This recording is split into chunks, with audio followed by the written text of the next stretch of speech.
Haleluya, mtu wa Mungu popote pale ulipo, na kusalimu katika jina la Bwana wetu na mkombozi wetu Yesu Kristo. Ujambo, Bwana Yesu asifiwe, na karibu sana kwenye neno lake Mwenyezi Mungu. Mwezi mpya, siku ya kwanza ya mwezi wa 10. Mwenyezi Mungu ametukirimia kuona mwezi wa 10, na hivyo ningependa tuanze mwezi kwa kulipokea neno lake Mwenyezi Mungu kwenye haya madhabahu ya kambi ya wateule.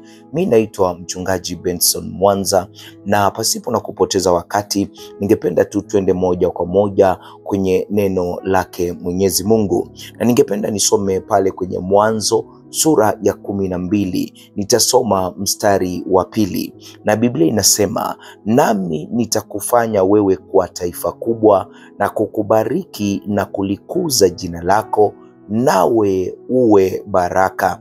Underline hapo mwisho, nawe uwe baraka. Na pia nitasoma Wagalatia sura ya 3 mstari wa 29, na inasema, na kama nyinyi ni wa Kristo, basi mmekuwa uzao wa Ibrahimu na warithi sawasawa na ahadi.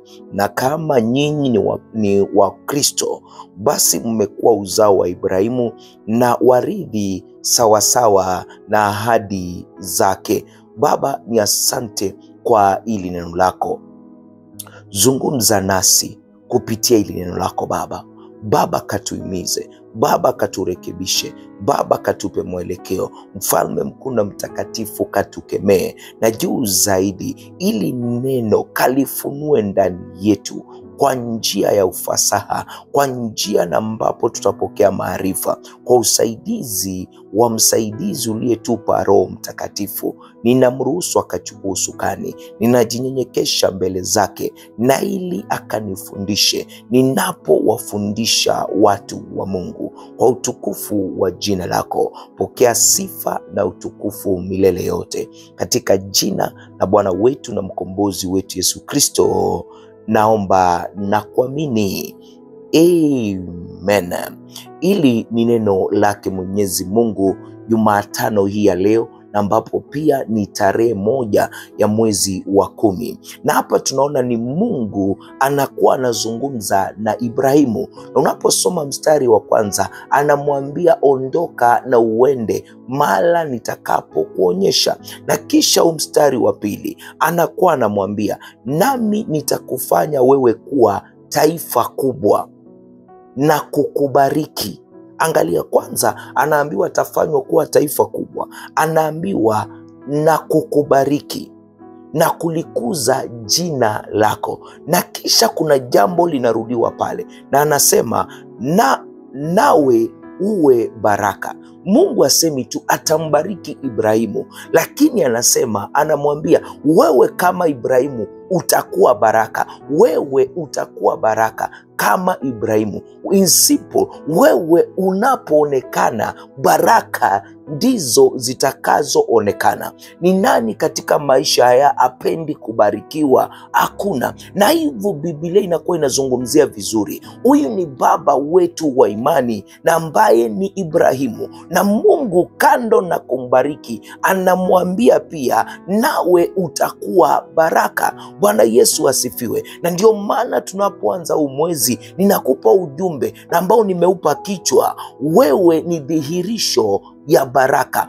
Watu wanapokuangalia, watu wanapokutazama, watakuwa wanaona baraka, jinsi Mungu amekubariki, na wewe utakuwa baraka mwenyewe. Kwa sababu gani? Kwa sababu popote pale utakapokanyaga utakuwa baraka. Hebu angalia hapa. Kwa nini nazungumza vile? Kwa sababu ya Wagalatia. Biblia inasema, na kama nyinyi ni wa Kristo. Si wewe umempokea Kristo kwa Bwana na Mwokozi wa maisha yako, si wewe ni wa Kristo umempa maisha yako, basi mmekuwa uzao wa Ibrahimu.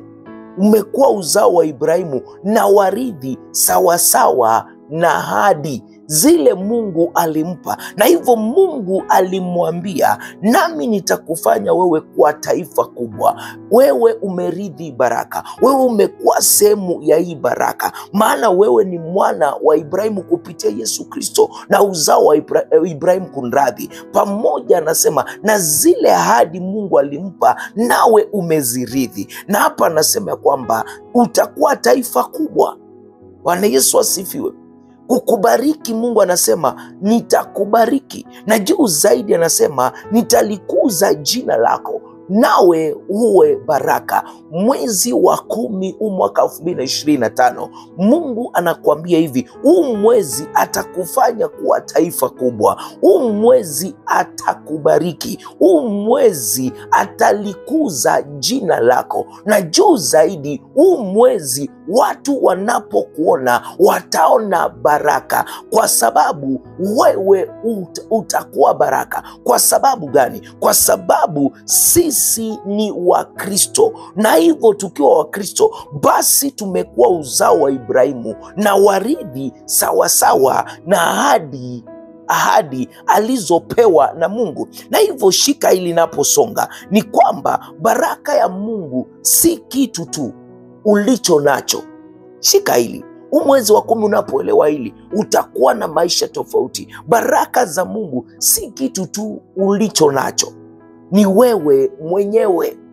Tumeona pale mara tumesoma vizuri, baraka ya Mungu si kitu ulicho nacho, ni wewe mwenyewe. Kwa sababu gani? Kwa sababu Mungu alimwambia Ibrahimu hivyo. Mungu alimbariki Ibrahimu, na ndio maana hata wale wanatuambia nipokeeni, wachaneni na dhambi, niruhusuni nikawe Mungu wenu. Na tunapofanya vile tunafanyika Wakristo, na tunapofanyika Wakristo tunakuwa uzao wa Ibrahimu na warithi sawasawa na ahadi. Bwana Yesu asifiwe. Mungu hakumwambia Ibrahimu tu nitakubariki, maana ingetosha pale, bali pia alisema utakuwa baraka. Vivyo hivyo anazungumza na sisi, ndiyo atatubariki, lakini pia tutakuwa baraka. Bwana Yesu asifiwe. Angalia hapa, hii inamaanisha kwamba Ibrahimu akawa kielelezo cha baraka. Anapotazamwa, anapoangaliwa, anakuwa yeye ni baraka. Yeye anapoonekana, unaweza ukafafanua, unaweza ukaelezea baraka. Vivyo hivyo na sisi, watu wanapokutazama utakuwa kielelezo cha baraka, na kama uzao wa Ibrahimu, wewe pia ni kielelezo cha baraka. Ndani ya Kristo wewe ndiye utimilifu wa ahadi ya Mungu kwa Ibrahimu. Wewe hautafuti baraka, wewe ni mbebaji wa baraka. Bwana Yesu asifiwe. Umwezi hautatafuta tu baraka, utakuwa mbebaji wa baraka. Mungu atakubariki tu, utakuwa kielelezo cha baraka. Mtu akitaka kuelezea baraka anakutumia wewe, maana Mungu amekubariki na kukufanya wewe kuwa baraka. Bwana Yesu asifiwe. Na hivyo wewe hautafuti baraka, wewe ni mbebaji wa baraka. Shika hili, baraka si mali tu au vitu vinavyoonekana, ni nguvu ya kiroho, ni kuwezeshwa kufanikiwa au kupewa uweza wa kufanikiwa kiroho au hata katika masuala ya kiasilia. Angalia hapa, inatia nguvu kila kitu unachoguza kustawi, maana wewe mwenyewe ni baraka, na baraka ni uweza, ni kupewa uweza wa kufanikiwa. Kwa hivyo wewe mwenyewe umewezeshwa kufanikiwa kwa sababu wewe ni Mkristo, wewe ni wa Kristo, na umefanyika mwana au umefanyika uzao wa Ibrahimu na mrithi na ahadi zake. Bwana Yesu asifiwe. Inatia nguvu kila kitu kukiguza kustawi. Inakufanya uwe mwenye kuzaa, mwenye kuleta matokeo na mwenye ushawishi. Hata uwepo wako mahala fulani unasababisha matokeo ya kiungu kudhihirika.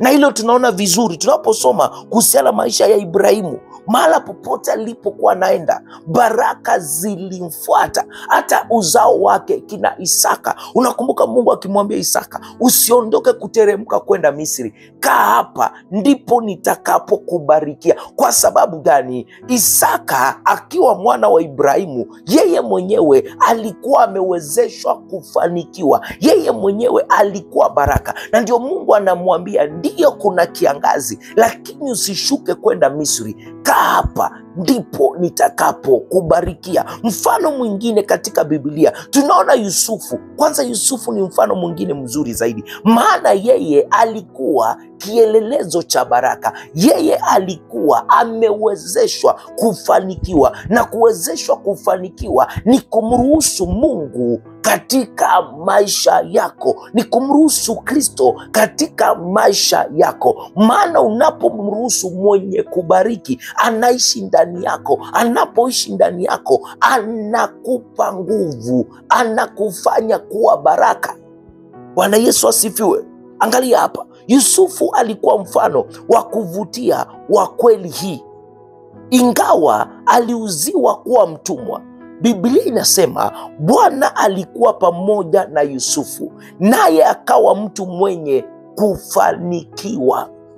Na ndio maana Biblia inasema vizuri zaidi, hapo mwanzo kulikuwa na neno, na hili neno lilikuwa na Mungu, na hili neno lilikuwa ni Mungu. Na Biblia inasema, ni Yoshua anaambiwa nini? Hichi kitabu cha sheria kisiondoke kinywani mwako, kitafakari usiku na mchana, kuwa makini kutenda yote ulioagizwa mle ndani, na hapo ndipo utafanikiwa, hapo ndipo utadhibitika. In simple, unapombeba Mungu, anakufanya wewe kama mtu kuwa baraka, anakubariki na anakufanya kuwa baraka. Unakuwa kielelezo. Watu wakitaka kuelezea baraka ni nini, wanakupoint wewe. Na baraka ni kuwezeshwa kufanikiwa, na unawezeshwa kufanikiwa wakati unapokuwa na Mungu. Si upapa, si mwezi wa 10, utembee na Mungu, uruhusu Mungu akae ndani yako, maana akikaa ndani yako utayaweza. Anasema hivi, pasipo na mimi hamwezi lolote. Na hivyo tunamhitaji Kristo. Tunapomhitaji Kristo, tunafanyika uzao wa Ibrahimu, na tunafanyika warithi pamoja na ahadi alizompa Mungu, ama alizopewa na Mungu. Na hivyo shika hili kwamba pasipo na Kristo hatuwezi lolote. Kristo ndiye anayetufanikisha. Na Biblia inatuambia vizuri zaidi, Yusufu alikuwa pamoja na Mungu, na ndio maana Mungu alimwezesha kufanikiwa. Unaweza ukasoma katika Mwanzo 39 mstari wa 2. Kwa nini Yusufu alifanikiwa? Ni kwa sababu baraka ilikuwa juu yake, na mwenye kubariki alikuwa pamoja na yeye, na akamfanya kuwa baraka. Ndio maana Biblia inasema hata Potifa aliona ya kwamba kila kitu alichokiguza Yusufu kilinawiri, kilifanikiwa. Sasa hata Biblia inasema ya kwamba mtu aliyebarikiwa ni yule asiyekwenda. Angalia, acha tusome tu kwa haraka, wapo muda utaniruhusu. Acha tusome tu kwa haraka katika Zaburi 1:1 ndio uweze kuelewa kile ninachosema, ninachofundisha asubuhi ya leo, mchana wa leo, usiku wa leo. Katika Zaburi 1:1 unaona Biblia inakuwa inazungumzia kuhusiana na mtu aliyebarikiwa. Mtu aliyebarikiwa, na lolote alifanyalo litafanikiwa.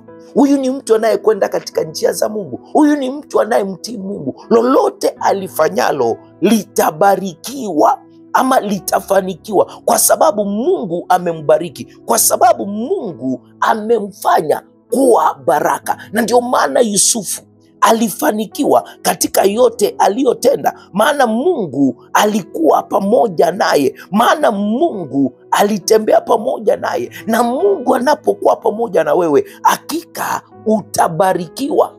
Bwana Yesu asifiwe. Kila kitu kilichomuguza kilijibu kwa baraka hiyo, kiasi kwamba hata akiwa gerezani alikuwa mtu wa ushawishi. Lakini mwangalie Yusufu. Yusufu alimpendeza Mungu. Yusufu hakukubali kunajisika, hakukubali chochote kiingie ndani yake. Aliruhusu Mungu akae ndani yake, alitafuta kumpendeza Mungu, na alipofanya vile, baraka za Mungu zikawa na yeye. Neno la Mungu likadhihirika katika maisha yake, na chochote akifanyacho kitafanikiwa. Bwana Yesu asifiwe. Yusufu, shika hili, nataka ushike hili.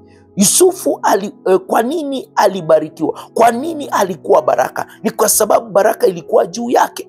Kila kitu kilichomguza ama kilichomzunguka kilijibu kwa baraka hiyo, kiasi kwamba hata akiwa gerezani alikuwa mtu wa ushawishi. Kuanzia gerezani humo alipanda kwa kuwa waziri mkuu wa Misri. Hii ndiyo hali halisi yako pia. Lakini tafuta kumpendeza Mungu, tafuta umbebe Mungu. Na hata Biblia inatuambia wamtafutao, tukimtafuta Mungu wapa thawabu, Mungu zawadi wamtafutao kwa bidii. Na ukimtafuta kwa bidii utampata, na ukimpata utakuwa pamoja na yeye, na ukiwa pamoja na yeye, chochote unachokiguza, chochote kinachokuzunguka kitanawiri, kitafanikiwa. Maana elewa, kando na Mungu hauwezi lolote. Kristo anatuambia hilo. Bwana Yesu asifiwe. Sitasoma huu mstari, lakini ruhusu nisonge. Wewe ni uzao wa Ibrahimu, umeitwa kuwa baraka kwa ulimwengu wako. Wewe si mtu wa kawaida. Bwana Yesu asifiwe. Nguvu za mbinguni zinatenda kazi ndani yako na kupitia kwako. Kuwa na ufahamu wa kweli hii, litangaze kila siku, tembea ndani yake na lidhihirishe katika maneno yako, matendo yako na matarajio yako. Katika mwezi wa 10, mwezi wa Oktoba, tembea ukitangaza hili kila siku. Tembea ndani yake na jidhihirishe katika maneno yako, matendo yako na matarajio yako. Kuwa na ufahamu wa kweli hii, wewe ni dhihirisho la baraka. Wewe ni baraka. Bwana Yesu asifiwe. Na hivyo angalia, ukielewa hilo hautahangaika tena, maana imani yako itazidi kukua, maana unatembea ukijua wewe ni dhihirisho ya baraka. Kwa hivyo unachokiguza kitafanikiwa, kitanawiri. Kwa hivyo hautataka kumkosea Mungu. Na ndio maana Musa alielewa hii siri. Musa akamwambia Mungu, hatuondoki mahala hapa pasipo na uwepo wako, pasipo na wewe. Hata Mungu alipomwambia malaika wangu ataenda pamoja nawe, alikataa. Angalia wana wa Israeli walipewa uweza wa kufanikiwa, hata licha kwamba wakati mwingine walikuwa wanakataa, walikuwa wanamkataa Mungu na wanamkana, lakini walitembea katika baraka. Angalia mana, angalia jiwe linatoa maji, maana walikuwa wamebeba baraka, walikuwa pamoja na Mungu. Bwana Yesu asifiwe. Na hivyo tukilishika hilo, tuelewe ya kwamba tunahitaji Mungu mwezi wa 10. Tunahitaji kumruhusu Mungu. Tuache kukimbilia tu baraka, maana kubariki ametubariki na ametufanya sisi wenyewe kuwa baraka. Alimwambia Ibrahimu hivyo, na sisi tu warithi pamoja na ahadi, kwa sababu tulio ndani ya Kristo tumefanyika uzao wa Ibrahimu. Bwana Yesu asifiwe. Na unapolishika hilo, hautahangaika tena. Huu mwezi wa 10 utakuwa na utofauti katika maisha yako. Naweza kuwa nimehubiri unanitazama pale. Elewa ya kwamba ili umbebe Mungu, ili Mungu awe pamoja nawe, lazima kwanza umpokee Kristo. Lazima umpokee Kristo awe Bwana na Mwokozi wa maisha yako. Uko pale unanitazama, ungependa kuokoka? Hii siku ya kwanza ya mwezi wa 10, ungependa kuokoka? Ungependa kumpokea Kristo kuwa Bwana na Mwokozi wa maisha yako? Sema, Bwana Yesu, siku ya leo naja mbele zako. Nimetambua ya kwamba mimi ni mwenye dhambi, na siku hii ya leo ninaamini ndani ya moyo wangu na kukiri na kinywa changu kwamba wewe Yesu Kristo ni Bwana na Mwokozi wa maisha yangu, na kwamba Mungu alikufufua kutoka kwa wafu na ili unipe wokovu. Wokovu siku ya leo ninaupokea. Futa jina langu kwenye kitabu cha mauti na uliandike jina langu kwenye kitabu cha uzima wa milele na milele. Yesu Kristo, ninakupokea. Nipokee, nijaze na Roho yako Mtakatifu, aniongoze kwenye safari na ambao nimeianza siku ya leo. Aniwezeshe, nikuruhusu ukae ndani yangu na ili uniwezeshe katika mambo yote, maana pasipo na wewe siwezi lolote. Roho wa Mungu ninakuruhusu, maana tuliachiwa kuwa msaidizi. Kaniongoze, wacha nikatembee pamoja nawe, na ili nikawe dhihirisho la baraka huu mwezi wa 10, na ili mimi mwenyewe watu wanapotaja baraka wakaniangalie mimi, kwa sababu chochote nitakachokiguza kitafanikiwa, kwa sababu nimembeba Mungu mfalme mkuu na mtakatifu. Ninatangaza kwamba siku ya leo nimekupokea, nimeokoka katika jina la Yesu Kristo. Naokoka na kuamini. Baba, ni asante kwa hili neno lako, kwa kuzungumza nasi siku ya kwanza ya mwezi wa Oktoba mwaka 2025. Mfalme mkuu na mtakatifu, wewe uketie juu zaidi Baba, ni asante kwa kuzungumza nasi kupitia hili neno lako, kwa kutukumbusha ya kwamba sisi ni dhihirisho la baraka,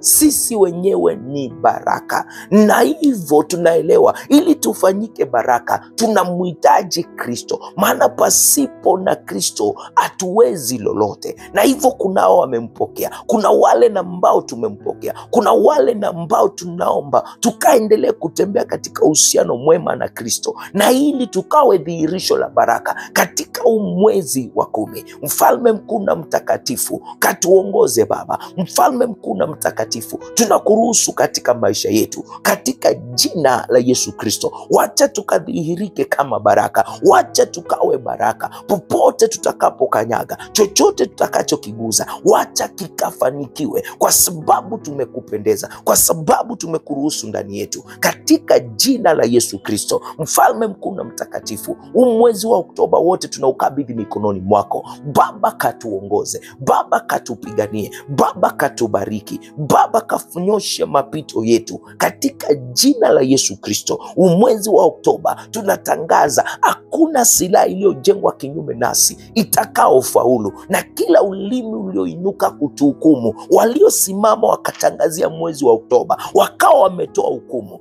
Baba, tunahesabu kuwa ni makosa, maana unatuambia hivyo tukafanye vile. Tunahesabu kuwa ni makosa na tunatangaza mwezi tutadhihirika kama baraka, tutakuwa baraka, tutafanikiwa katika yote tunaoguza. Ambao watakuwa karibu na sisi watabarikiwa, kwa sababu sisi wenyewe ni baraka. Mungu wetu, kwa sababu tumekubeba wewe, kwa sababu utakuwa pamoja na sisi kama ulivyokuwa na Yusufu, na chochote alichokiguza kilifanikiwa. Mfalme mkuu na mtakatifu, kajidhihirisha mwezi wa 10 Baba. Walio wagonjwa kawaponye Baba. Baba, wacha ukaondoe magonjwa katikati ya watu wako, maana watakutumikia mwezi wa 10, maana watakubeba. Kawabariki, kawazidishie Mungu wetu, kabariki maji yao, kabariki chakula chao, kwa utukufu wa jina lako. Ninakushukuru na kulimidi jina lako takatifu, maana wewe ni Mungu na hakuna mwingine kama wewe. Ni asante maana unastahili sifa, ni asante maana wewe ni mkuu, ni asante maana mfalme mkuu na mtakatifu, uwepo wako Mungu wetu utavunja kila maroho, utakemea kila maroho na kuyaondoa. Hayatakuwa karibu na sisi, hayatatumulikia. Tunakatana na familia spirit, tunatangaza damu ya Yesu Kristo. Wacha kukawe na upofu, wacha kukawe na upofu katika jina la Yesu Kristo, kwa wale na ambao wanalenga kufanya makusudi yasiyo yako Mungu wetu, katika jina la Yesu Kristo. Mfalme mkuu na mtakatifu, katutetee na ukatulinde kwa utukufu wa jina lako, katika jina la Bwana wetu na mkombozi wetu Yesu Kristo naomba na kuamini, amen. Asante sana kwa kulitazama hili neno lake Mwenyezi Mungu, na pia unaweza ukamtolea Mungu sadaka zako siku ya leo. Unapoanza mwezi wa Oktoba, anza kwa kumtolea Mungu. Unamtolea Mungu fungu lako la 10. Haya madhabahu yamekuwa ya baraka, mtolee Mwenyezi Mungu na hakika Mungu atakubariki. Na tunatoa kupitia M-Pesa line ambao ni 0792593648